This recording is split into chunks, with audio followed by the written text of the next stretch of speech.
The history of heavy.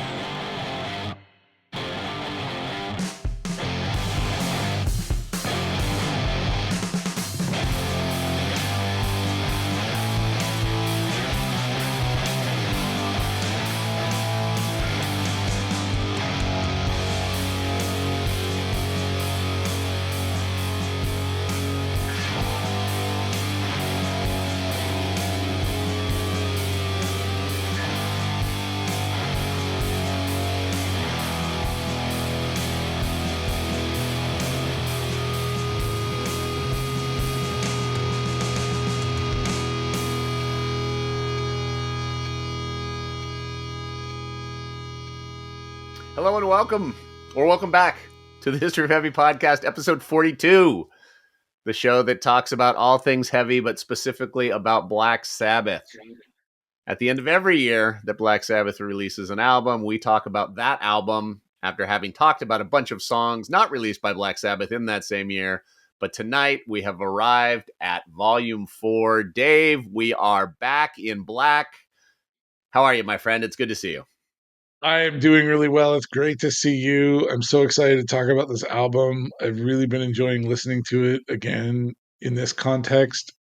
It's fun to listen to these albums, which are not new to me, but when I think about the conversation I'm going to have with you on our podcast, it feels like a fresh lens that I'm looking through, and I get to think about it totally differently. And I know all these songs, I know all these like guitar licks and phrases, and I can feel it and I know it. Yeah. But suddenly I'm learning a new dimension to it. So it's a lot of fun.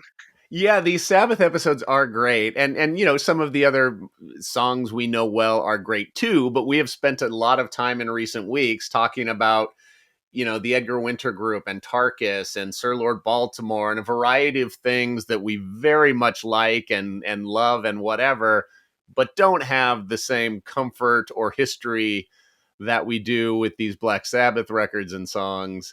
So to go from whatever our personal histories are with these Sabbath records and songs and the emotional connection that we have to them and the biographical connection we have to them or whatever, to do this, then it becomes kind of an intellectual exercise about the record, which is always fun. Yep. Yeah. Yep. Well, look, as we always do, before we get into any topic, we push to you for the cultural corner to set the context. The calendar context for this conversation is 1972. This is the end of that year, which is why we're talking about Volume 4. Our next episode, well, not our next episode, we'll get to that later, but our upcoming episode will move us into 1973. 1972 has been one of the shorter years that we have talked about, only 2 songs in 1972 that we talked about. Is there anything else in the cultural corner specific to 1972 that you want to get into, or are we going to save that until we move into 1973? I think we're going to table that for 1973 with the kind of footnote or caveat that we only had 2 songs out of 1972. This is not a byproduct of the fact that 1972 was more barren than other years. It's just a byproduct of our conversation and the arc of our conversation. So I didn't want to give 1972 short shrift, but at the same time, the way we have crafted this list and this conversation, there were heavy songs and music that was coming out in 1972 from bands that we've already covered and bands that we will cover. And it just is a weird intersection on our timeline that doesn't have a whole lot of depth to it, but not because 1972 doesn't have depth.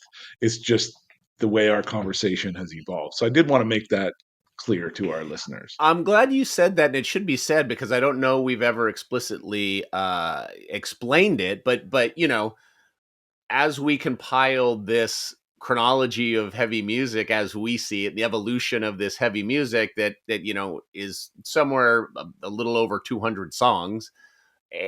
You know, those songs we picked because those are the songs that we kind of wanted to represent this journey from beginning to current day, with the rule being only one song per artist. But we didn't map out X number of songs from any given year. It was like, here are all the songs, here are all the artists, and it just so happens that there were only two in 1972. It was not at all by design. Exactly. Right. So that would Okay. be the only cultural context. That would be the history of heavy context for today's corner. That's right. That's right. Well said. Well, I do want to set a little bit of context, and not that Black Sabbath needs any more context from us.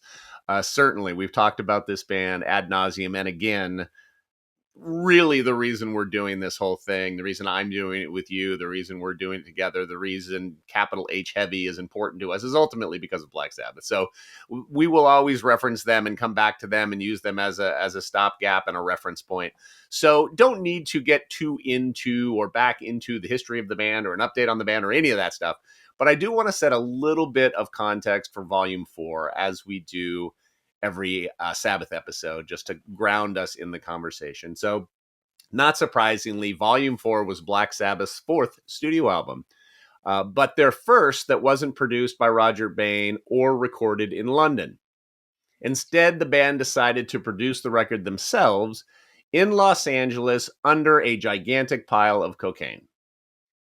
While in LA, for the sessions, the band lived together in a Bel Air mansion that was owned by John Du Pont, heir to the Du Pont family fortune, philanthropist, and later convicted murderer. The details of which can be seen very entertainingly in the I guess early 2000s movie. The murder was in the 90s, but there's a great movie with Steve Carell and Channing Tatum and Mark Ruffalo called Foxcatcher, about the events of that murder, that are fantastic. Has absolutely nothing to do with Black Sabbath other than to say, while they recorded Volume 4, they stayed at John Du Pont's mansion. By all accounts, this period of Black Sabbath's lives was the most debaucherous of their career, and really kind of the start of their descent, despite the fact that they still had two more classic albums in them after Volume 4. But kind of the seams are beginning to show in Black Sabbath during this time period. The album was released in September of 1972, reached number 8 on the UK album charts and number 13 in the US. It was their fourth consecutive LP to go gold, selling over 1 million copies. Some praise for Volume 4 includes the following. In Cream, famed record reviewer Lester Bangs said, "We have seen the Stooges take on the night ferociously and go tumbling into the maw, and Alice Cooper is currently exploiting it for all it's worth, turning it into a circus. But there's only one band that's dealt with it honestly in terms meaningful to vast portions of the audience, not only grappling with it in a mythic structure, but that's both personal and powerful, and actually managing to prosper as well, and that band is Black Sabbath." He compared the band's lyrics on Volume 4 to Bob Dylan and William S. Burroughs. High praise from Lester Bangs, who was very critical of them prior to the release of Volume 4. Q Magazine called Volume 4 the sound of drug-taking, beer-guzzling hooligans from Britain's off-pilloried cultural armpit let loose in LA, which I thought was pretty great. Frank Zappa identified the Volume 4 track Supernaut as one of his all-time favorite songs. And Kerrang, Q, and Rolling Stone all have Volume 4 listed as one of the 100 best metal albums of all time. And the album is also included in the 2005 book, 1001 Albums You Must Own Before You Die. So Dude. fuck yes, Dave. Let's talk about Well, Volume 4. I think that's about right, though. Like, I'm really glad that we're starting there, because I just have a lot of gushing to do, I and do and too. it's not just me. I'm glad that it's like these are real people. They're actual journalists. It's not just me. Yeah, and Volume 4 is such a weird one for me personally, and I'll from a broadly sweeping perspective offer my again, history with Black Sabbath, and Volume 4 is this really interesting one for me because of how late I came to it, and I don't know why exactly. The first two Sabbath albums were kind of my childhood Sabbath records. Like those are the ones that I had, as a young person getting into music and hearing them when I was first learning about, Iron Maiden and Judas Priest and whatever else. And then Master of Reality and Sabbath Bloody Sabbath were kind of my late high school records that I sort of really got into once I was super into Metallica and Slayer and all of those bands and got really back into really heavy, aggressive music. Those were kind of my two Sabbath albums. Sabotage became my Sabbath album meeting you, really. Like once I met you in college, that was a record I didn't know very well. You were super into it, and that was my love affair with Sabotage, was really college. Volume 4 has been my Sabbath album really of the last 15 years, give or take. And not that I hadn't heard the record prior to that, but when, in terms of the Sabbath album that I've listened to the most, that I have kind of the most affection for at this point in my life for whatever reason, it's Volume 4. So what's your kind of history with Volume 4 as it fills the set?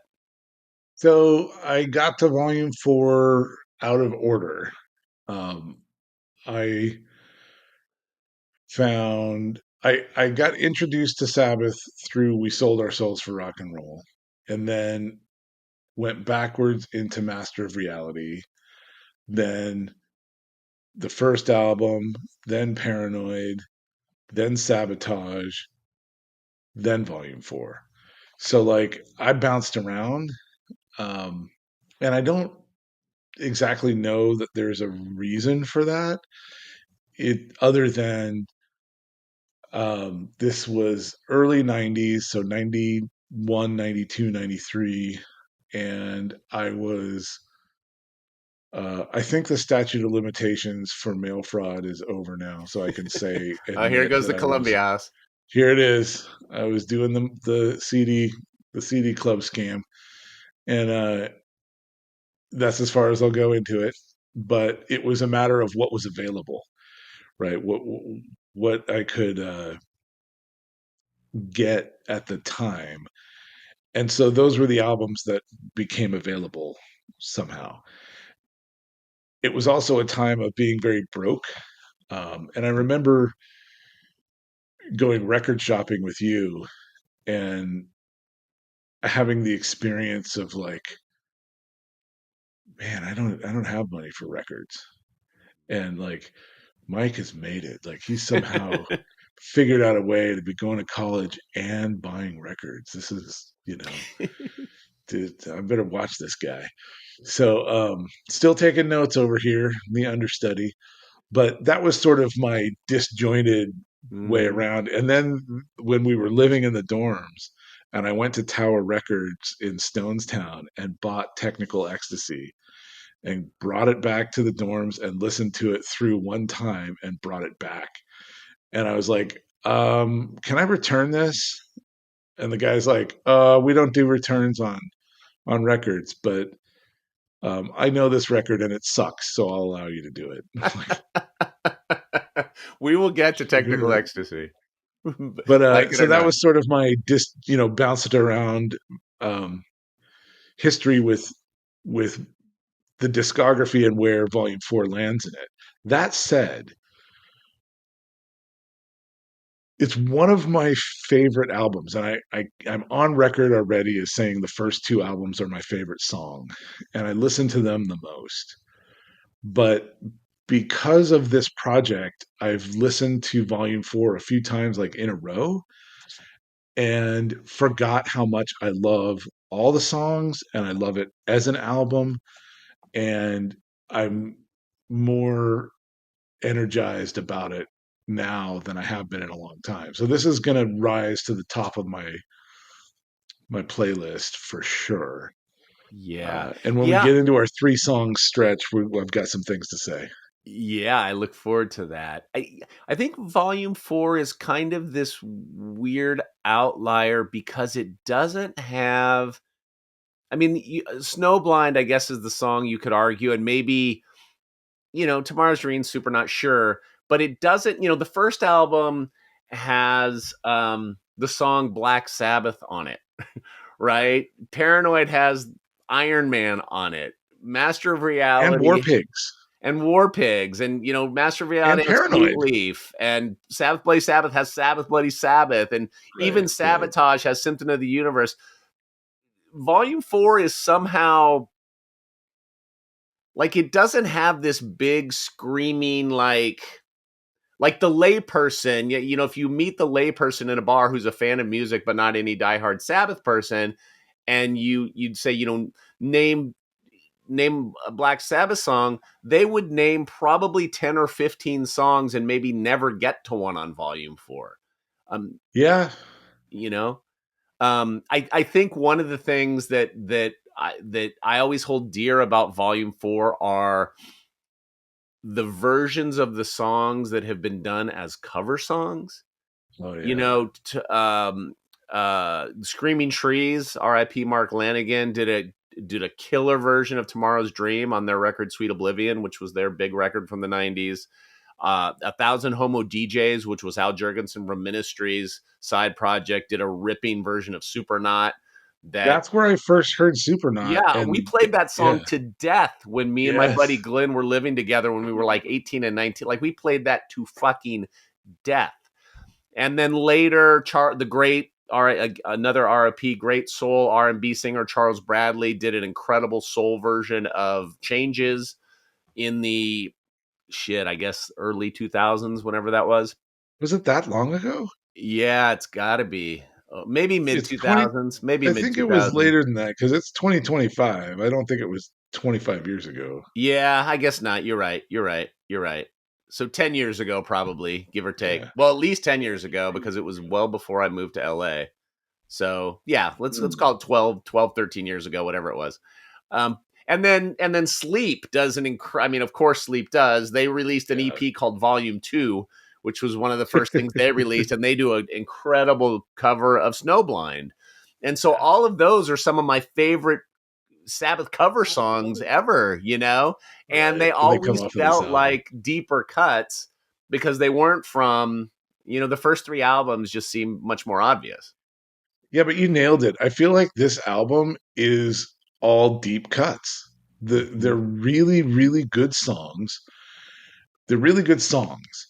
And they're really great Sabbath songs. But they're not what Sabbath is known for when you talk to people who like Black Sabbath or know of Black Sabbath. But this is the stuff that uh, they. This is why I like Black Sabbath. Right. Yeah, that's really well said. And to me, there's something we can, we're obviously bouncing around, but you know, side one, track one, Wheels of Confusion slash The Straightener. We get the Slash song back, which we Hmm. which we both like so much.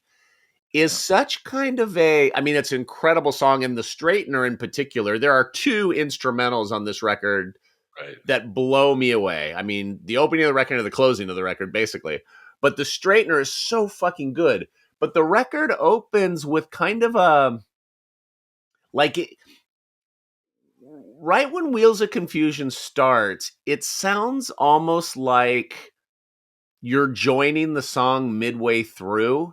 even though you've just put the needle on the groove. It doesn't have this, it doesn't have the ominous rain or the intensity of War Pigs or the cough of Sweet Leaf. Like it's like this warm bath, the way it eases you into the record. It feels so different than any of the first three records, or even, Sure. you know, Sabbath Bloody Sabbath or Hole in the Sky to open.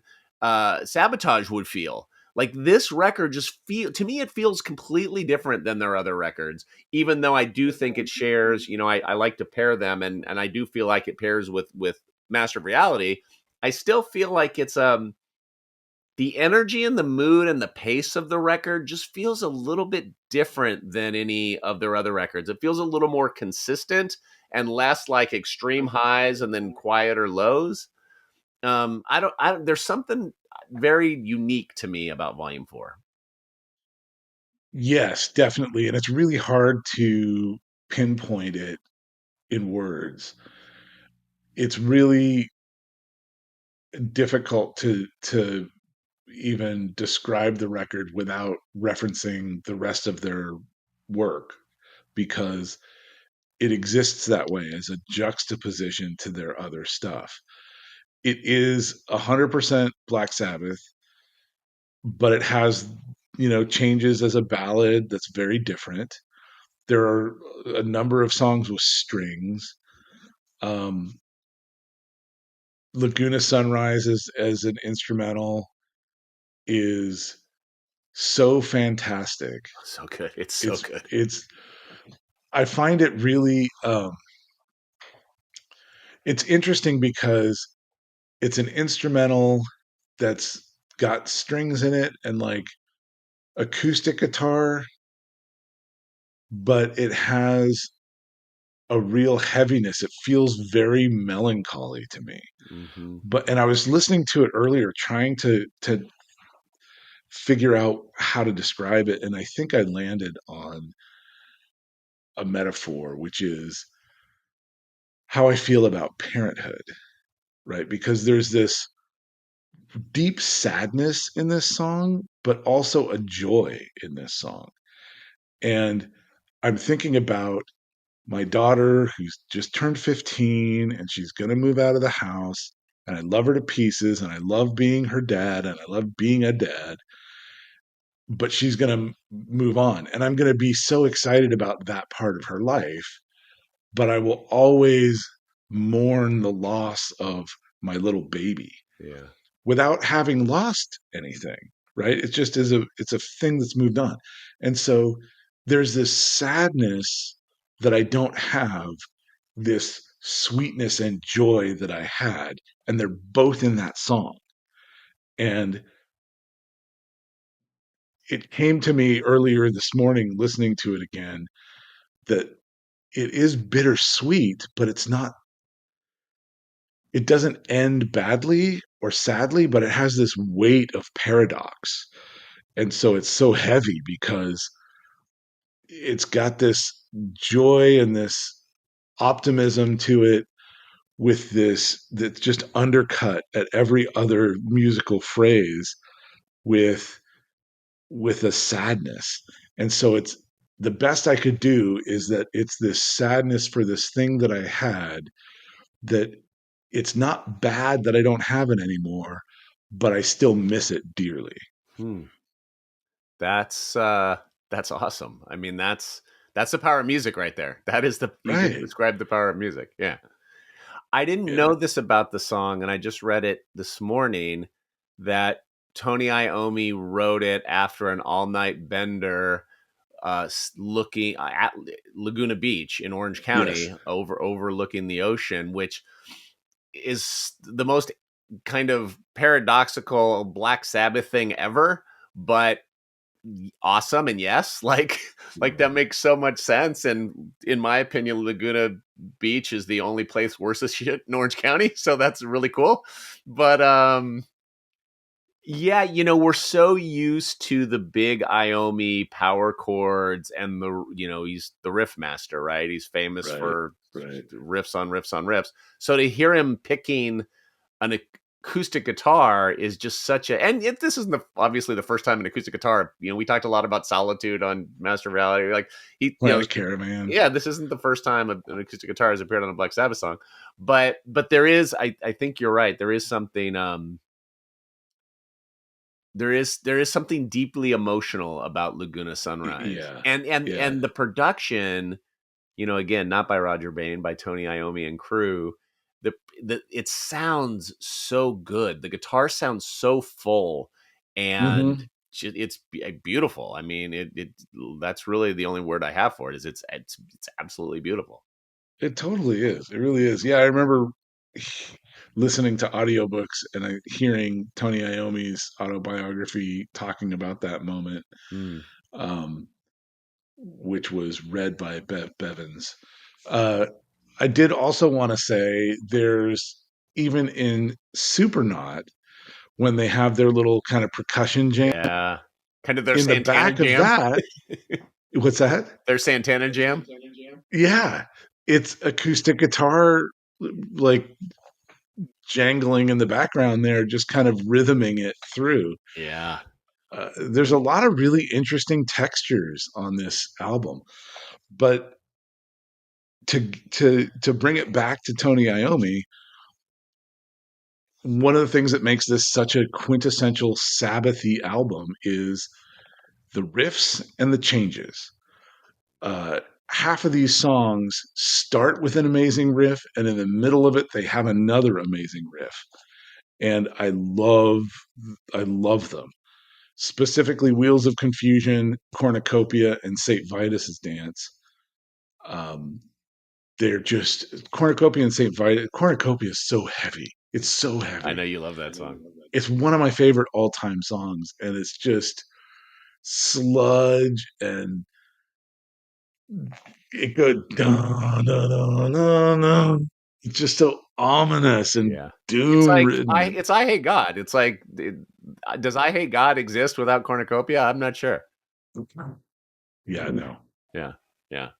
Yeah, I mean, you didn't even mention Under the Sun and Every Day Comes and Goes, which Mm, is what closes the record. One, I think I mentioned it as my favorite Sabbath album closer. Maybe the Writ. I said I don't know. There's so many good ones, but it that song too has riff upon riff, and right. the way that song ends, the Every Day Comes and Goes part is so good. Like Yeah. it gives me chills just to think. Like it's so good. This Yeah. album is also sequenced really well too. Again, Wheels of Confusion, the Straightener doesn't necessarily like Supernaut maybe seems like the obvious song to open the record. I'm not saying it should have, but it seems like if you had these songs in a pile and you were sequencing the record, that seems like kind of the obvious one. Or But Snowblind. or Snowblind, which opens side two. So Right. I mean, so it yeah, serves as an opener sure, in a sure. sense. But I do really think they do a good job of going, kind of heavy to quiet and melancholy to intense, and like the moods of the record flow kind of naturally and they don't feel jarring. Like to Hmm. put FX, which is exactly what it sounds like. It's just like some effects for, Guitar a effect. minute and Yeah. a half or whatever it is in between changes in Supernauts perfect. Like that's kind of the breather you need to go from this heartfelt ballad effectively into one of the more intense songs on the record. It's Yeah. pretty And well I done. don't like I don't like those filler pieces, but here it serves a purpose. It's like it's a structural element. Right. It's load bearing, Do you right? dislike them, or do you dislike that they're given a name and a track number? A little bit of both, depending on which one. Okay. FX is just the right length to be space between two very distinct moods that happen to occur one after the other. And so this allows it to not occur one after the other. It gives a little bit of Mhm. space so that something else is happening in between. I think it's a cop out when you have an LP in this era of music that this is song number 4 of 10, right? It's not a song. It's just a liner piece. But then you have Wheels of Confusion and the Straightener, which is why didn't you just make those two line items? I don't know. Going Uh, back to the sequencing though, or to add on to the sequencing, however you title and or track number these compositions, the album's just barely over 42 minutes long. It's perfect. It's not too long. It's long enough, and we've talked ad nauseum and more me maybe than you, but it's like, once we get to CDs and there's so much more space and people are putting, 30 songs on a record, it's like it's too much. Like 10 tracks, again, however you title or slash them or whatever, in 40-ish minutes, it's like it's perfect. It's perfect. well, and you feel like you've accomplished something at the Yeah. end of it, Yeah. right? You've gone through this. this journey, which feels like a journey because it's taking you different emotions, it's got different paces, it's got more heavy and more light. Supernaut is a heavy song, but it has that jam which has a lightness to it, the Santana jam, right? Hmm. It's Hmm. got some new textures that we don't get from Sabbath until here, and I don't know that we get it again. Planet Caravan touches on another adjacent uh, envelope of those types of things without crossing into Supernaut's jam.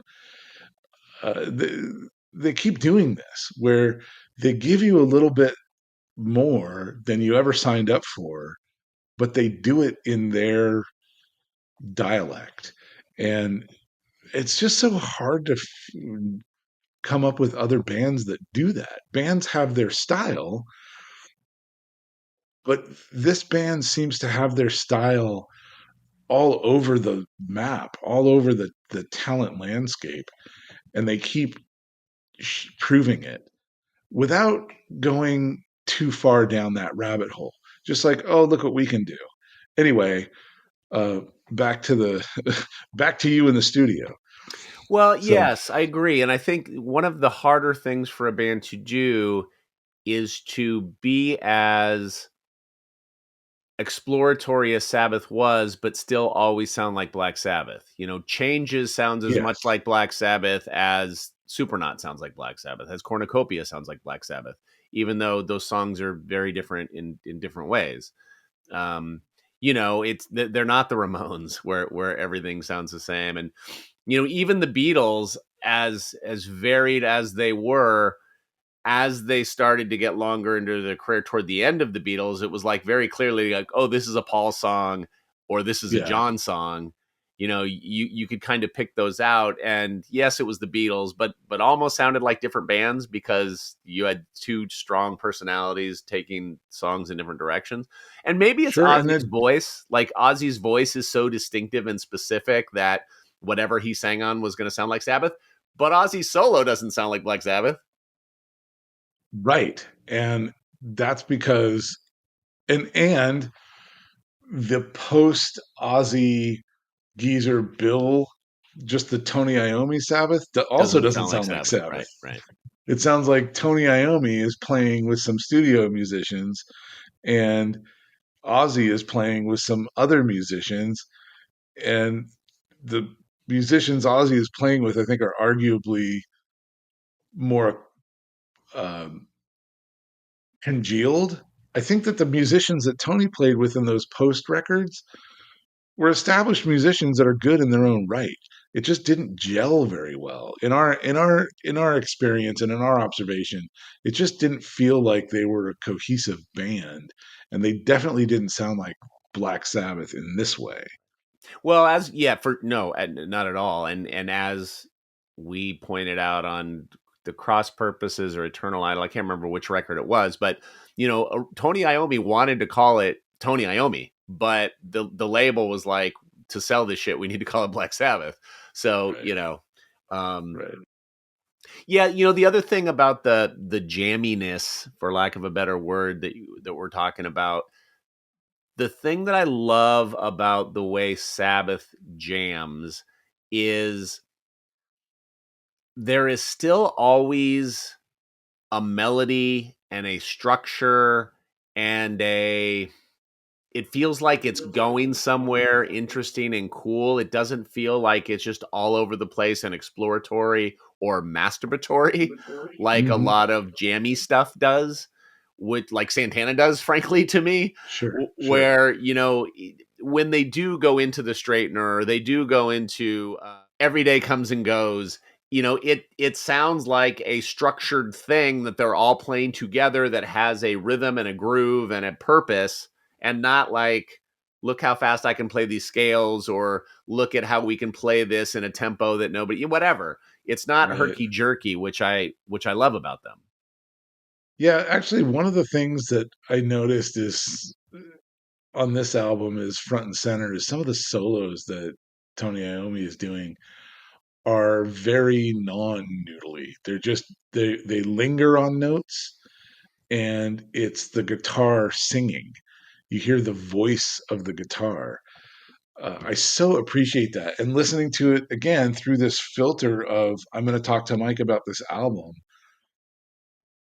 trying. So here's what was different about it. And you said it earlier, music is emotion. And so I just feel these songs when I Yeah. listen to them. But I knew I was going to have to talk about them. So I was thinking about what words would I apply to these feelings that I get from these sounds. And I never thought about this album that way before. I just listened to it and felt it and had a harmony there.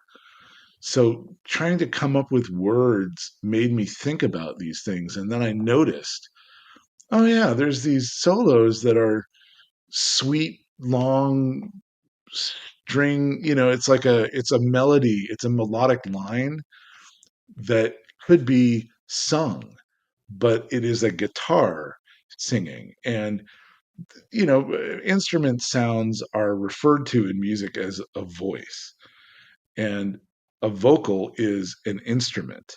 And so there's this dichotomy, not dichotomy, but this synergy where they are each the other thing too, depending on how you're describing it. So when I was listening to this album, I was thinking of that and noticing, oh, this is really a melody line. This is the guitar is singing something right now. Mm-hmm. These notes are being sung, not noodled, not which has a place, right? I was listening to Sales of Charon by Scorpions, which is pretty noodly. And I was watching the YouTube of it of them in the 70s doing this, and what's his name? Yuli? Yuli John Roth. Mm-hmm. Yeah, got his eyes closed. He's meditating. It's not like he's showing off as much as he's emoting, but it's a very noodly experience. Yeah. Awesome, but not this. This other thing that Tony is doing is also meditative, but he's steeping on the note. It's a different way of expressing that meditation of sound and of journey of musical phrasing where you start in one area of the register and you end somewhere else. Right.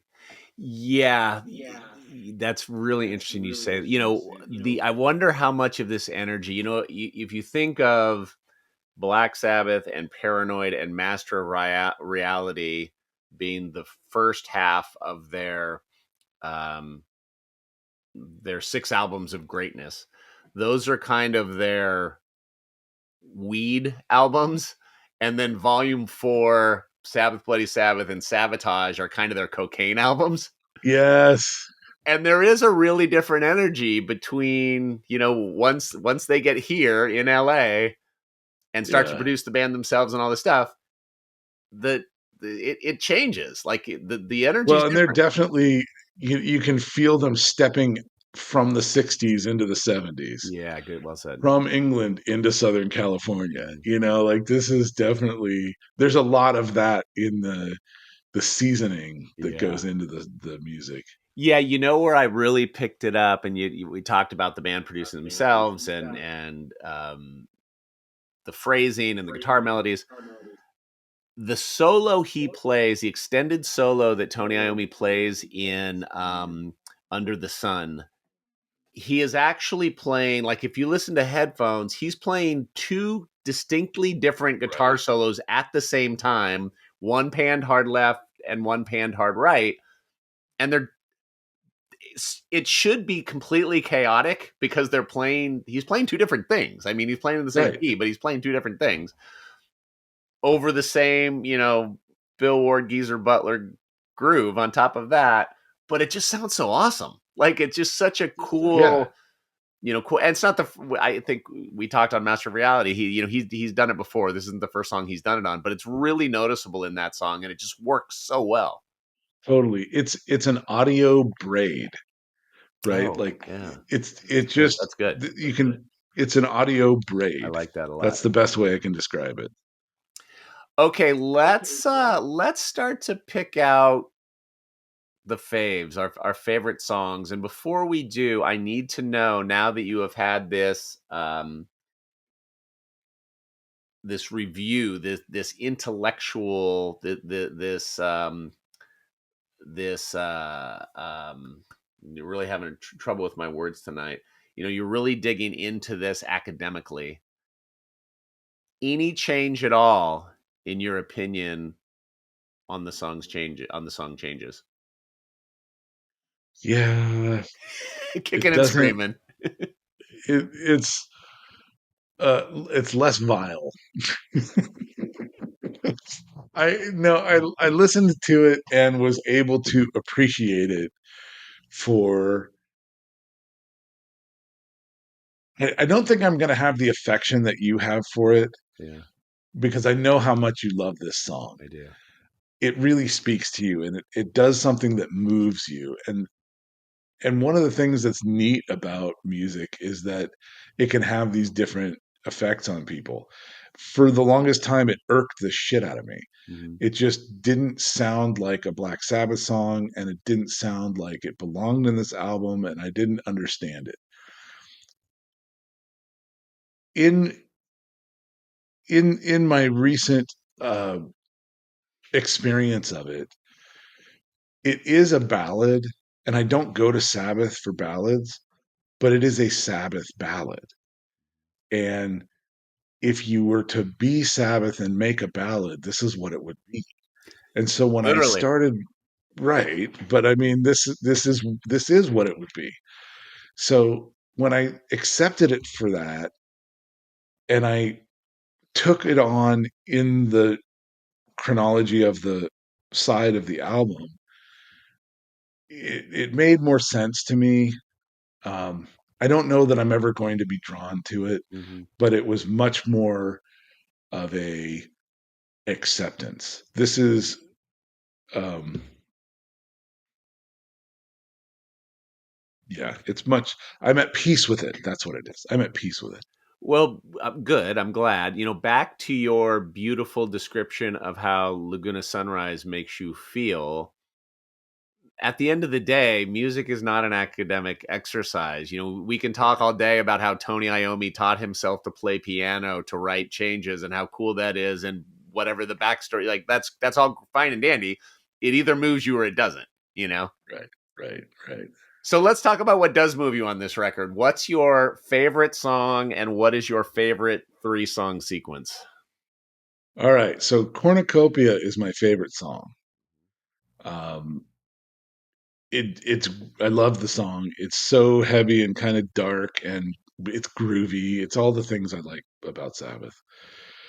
Um, the 3-song blocks that I find here are usually it's either really obvious or there's a struggle. Mm-hmm. But in this case, for me, I've got a choice of Supernaut, Snowblind, Cornucopia, Snowblind, Cornucopia, Laguna Sunrise, Cornucopia, Laguna Sunrise, St. Vitus Dance, or Laguna Sunrise, St. Vitus Dance Under the Sun. It's it's And it's embarrassment of riches.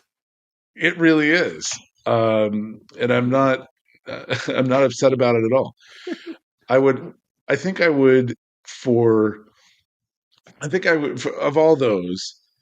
My favorite of those favorites is Cornucopia, Laguna Sunrise, St. Vitus Dance. Okay. Yeah, well, you nailed mine with I think the first thing you said. Mine is Supernaut, Snowblind, and Cornucopia. Snowblind is one of my favorite, if not my favorite, Black Sabbath song of all time, full stop. So it is definitely my favorite song on this record. I just absolutely adore that song. But yeah, you're right. I mean, I'm looking at it and going, man, Wheels of Confusion, Tomorrow's Dream and Changes is great. I don't want to leave out Under the Sun and Every Day Comes and Goes because I love that so much. And yeah, everything you said about Laguna Sunrise is true. It's a great record. It's a great Right, record, full stop. right. And, when we try to do these things, we try not to get on here for an hour and just go, yeah, man, isn't it great? We're kind of doing that Chris Farley character of, man, remember when Sabbath made Volume 4? Wasn't that great? But Yeah. but but but yeah, it was, And then there were all those songs that and were they on were there. good. Those were Yeah, good yeah, songs. yeah.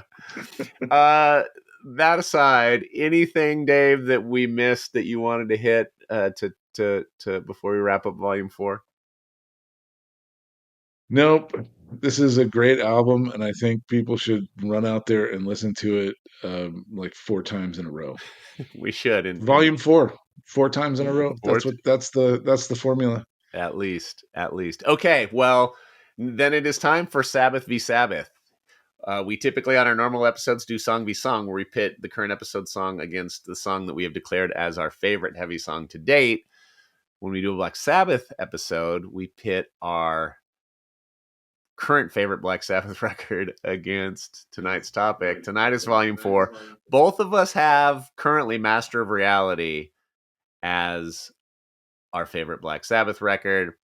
I think I know where this is going for the next few episodes, so I will just start, and I will say Volume 4 takes it for me, because that is the Volume 4 record that I takes it spent the for last me. 3 days listening to. I know. This is a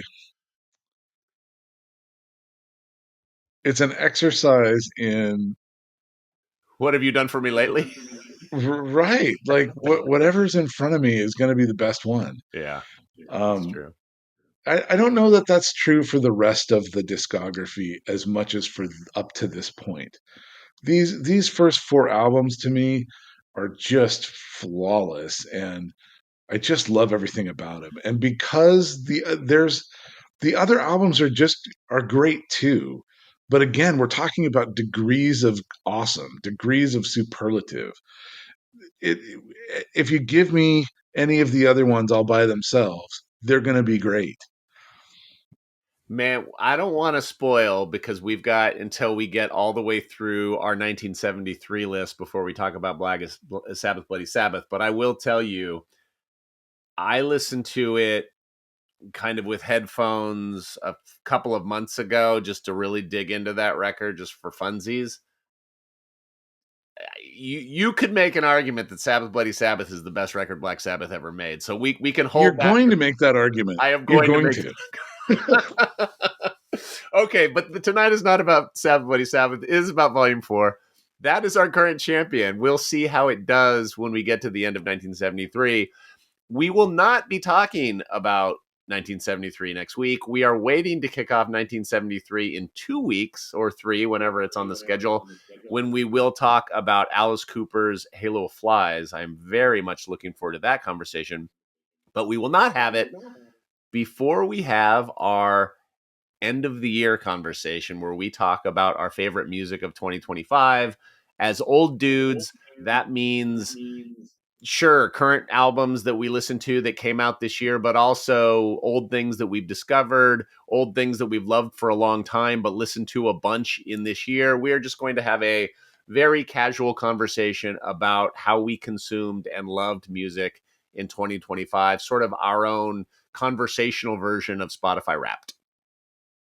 Yeah, and don't get bent out of shape if it's not super heavy, because that's that's the topic of the playlist and the conversation that we're having.